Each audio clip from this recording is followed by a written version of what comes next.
Hello বন্ধুরা বন্ধুরা আজকে আমি আমের আচার বানাবো। আমের আচার বানানোর জন্য নিয়ে নিয়েছি আমটাকে আমি আগে থেকে কেটে শুকিয়ে নিয়েছি।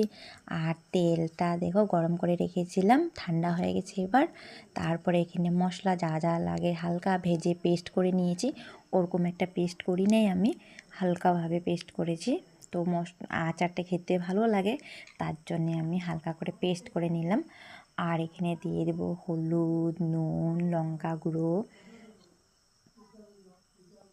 তারপরে একটু নাড়াচাড়া করে পেস্ট করা মশলাগুলো দিয়ে দিলাম। তারপরে দিয়ে দিব তেল। আর তেলটা আমি একটু কম পরিমাণে দিয়েছি, তোমরা চাইলে একটু বেশি দিতে পারো। তো এখানে অতটা কম নেই, মোটামুটি ঠিকই ছিল, দেখতে এরকম লাগছিলো। তারপরে এখন আমি মিক্স করে নিব ভালো করে, এটা নাড়াচাড়া করতে করতে মিক্স করে নিব যাতে মশলাগুলো ভালো করে ঢুকে যায়, আচারটা ভালো লাগবে খেতে। তো ভালো করে এবার আমি মিক্স করব, দেখো ভালো করে মিক্স করছি। আর আমি এখন কন্টেনারে ভরবো না, একদিন রোদ্রে দিয়ে তারপরেই ভরবো। তো বন্ধুরা দেখো কি সুন্দর কালারটা হয়েছে, খেতে কীরকম হবে জানি না, কিন্তু কালারটা তো খুব সুন্দর হয়েছে।